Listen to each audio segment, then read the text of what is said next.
অবশেষে আর্জেন্টিনার ইতিহাসে সবচেয়ে কষ্টের দিনটা এসেই গেল।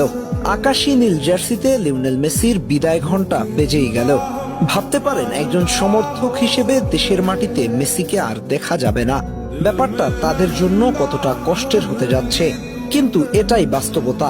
আগামী 5 সেপ্টেম্বর ভেনেজুয়েলার বিপক্ষে দেশের মাটিতে নিজের শেষ ম্যাচটা খেলতে মাঠে নামছেন বিশ্বসেরা ফুটবলার লিওনেল মেসি।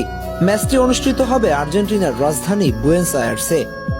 সমর্থকদের উপচে পড়া ভিড় ঠেলে এইবারই শেষবার মাঠে আসবেন গ্রহের সেরা ফুটবলার। আর্জেন্টিনার শহর জুড়ে কি একটা অবস্থা হবে ভেবে দেখেছেন? মেসি নিজেও হয়তো কান্নায় ভেঙে পড়বেন। প্রাপ্তি আর অপ্রাপ্তির মিশেলে চোখের কোণে জল আসাই স্বাভাবিক। যাত্রাটা শুরু হয়েছিল 2005 সালের